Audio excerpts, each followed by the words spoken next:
OpenAI est en train d'accomplir l'exploit d'avoir l'air encore plus toxique que les pires SS2I françaises. Ou pour reprendre la célèbre boutade, ça m'étonnerait qu'OpenAI soit toxique, mais ça m'étonnerait 2 fois plus qu'elle ne le soit pas. Parce que les démissions continuent. Il y a eu fin septembre la CTO, donc la responsable technique, Mira Murati, qu'on voyait souvent, parce qu'elle était souvent interviewée chaque fois qu'il y avait de nouvelles annonces, de nouveaux modèles.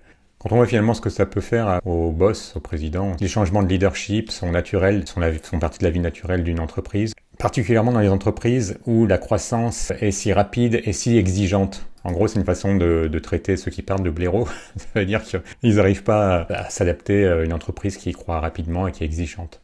Ouais, on a connu plus élégant comme commentaire, mais bon. Le vice-président et le président de la recherche, parti également, ça commence à faire du monde. Et si vous vous souvenez, il y a presque un an, il y avait une fronde qui en fait était en quelque sorte une opposition frontale entre les gens qui représentent la recherche et ceux qui représentent plus ou moins le monde de l'argent. Là où ça devient intéressant, c'est concernant la CTO, parce que quand même dans une boîte technique, CTO c'est un poste vraiment clé.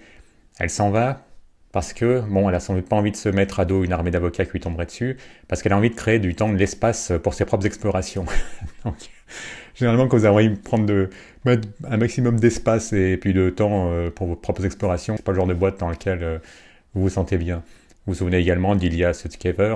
Alors lui, en revanche, c'est vraiment un pilier de la recherche chez OpenAI, parce que Mira Murati, elle a un profil assez hybride. Important, hein, il faut qu'elle réussisse à faire travailler ensemble des gens pour que les choses aillent dans le bon sens. Alors qu'Ilya Sutskever, lui, est carrément parti essayer de faire sa super intelligence. Et bon, en fait, il faudrait toute la vidéo presque pour citer le nom de tous les ingénieurs ou chercheurs et maintenant CTO qui sont partis. Et ce qui est plus étonnant encore, c'est que pas plus tard qu'hier, au moment de l'enregistrement, on est le 3 octobre, eh bien, OpenAI a décroché un financement colossal, 6,6 milliards de dollars. Même pour les Silicon Valley, c'est beaucoup. Donc c'est une boîte qui continue à attirer les capitaux comme un aimant attire l'émail de fer. Alors c'est assez drôle, c'est pas plus tard que ce matin, j'ai entendu une chronique d'une journaliste de l'Express. Une journaliste de l'Express, donc on peut pas soupçonner d'être anti-business. Même chez l'Express, ils commencent à trouver que c'est un peu bizarre ce qui se passe chez OpenAI et qu'on a peut-être affaire à une bulle qui est en train de se former et qu'une bulle, d'après elle étant destinée à éclater, ben ça arrivera peut-être un jour. Parce qu'en fait, malgré ces bénéfices records, là, par exemple en août 2024, OpenAI a fait 300 millions de dollars de revenus mensuels, donc en août 2024, c'est-à-dire 3 fois plus qu'août 2023. Donc ça a l'air d'aller dans le bon sens. Et pourtant, pour cette année, il y a de très fortes chances que la boîte perde jusqu'à 5 milliards. 5 milliards de dollars perdus, hein. Une boîte qui fait des pertes aussi colossales. Donc la conclusion de la journaliste, c'était, oulala, est-ce que la bulle OpenAI ne serait pas en train d'éclater? En fait, peut-être qu'elle est plus jeune que moi, qu'elle ne se souvient pas. Mais moi, je me rappelle d'une boîte qui est devenue leader mondial sur son marché et qui a été recordman pendant près de 15 ans de pertes. Tous les ans, elle perdait toujours plus, toujours plus, toujours plus. Et son boss, il se marrait quasiment. Il était à la tête de la boîte qui perdait le plus d'argent au monde, mais ça le faisait marrer. Est-ce que vous avez deviné de qui il s'agit, de quelle boîte il s'agit? Il s'agit d'Amazon. Et ça, c'est typiquement le genre de boîte, finalement, qui ne subissent pas l'économie de marché. Vous ouvrez une boîte, peu importe la boîte, ça peut être un garage, ça peut être une boîte de logiciels, d'éditeur de logiciels, ce que vous voulez. C'est pas possible de perdre du pognon sur la durée aussi longtemps. Hein, mais bon, les eaux glacées du capitalisme, c'est pour nous.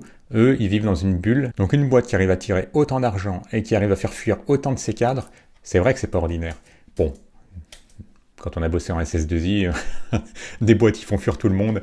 Alors, j'en ai connu personnellement, des boîtes qui faisaient fuir le responsable d'agence et le directeur de projet, des commerciaux, enfin bon, mais c'était des boîtes super toxiques.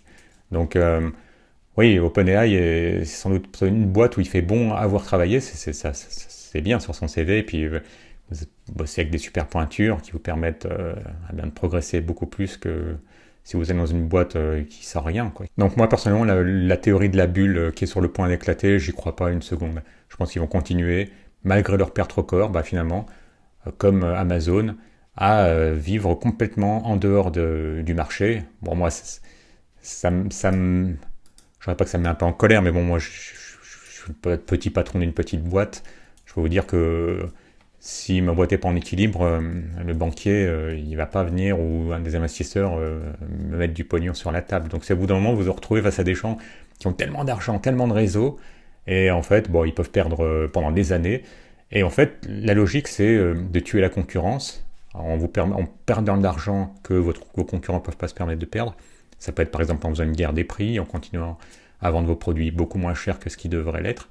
Mais là, on n'a pas l'impression que c'est ce qui est en train de se passer parce que OpenAI, en tout cas c'est ce que Sam Altman a annoncé, prévoit pour d'ici 5 ans, oui, d'ici 2029, 5 ans, il prévoit d'augmenter l'abonnement d'OpenAI de 20 dollars à 44 dollars. On se doute bien que de 20 à 44, il y a plein de gens qui partiraient, qui prendraient plus leur abonnement, qui iraient voir ailleurs. Qu'est-ce que vous pensez de ce genre d'entreprise qui fait fuir les piliers de son entreprise et puis qui pourtant continue à attirer de l'argent, puis finalement à rester en tête. La vie fantastique dans les grandes boîtes qui sont censées en plus changer la vie. En fait, on se rend compte que c'est des boîtes comme les autres, parfois même plus toxiques que les autres.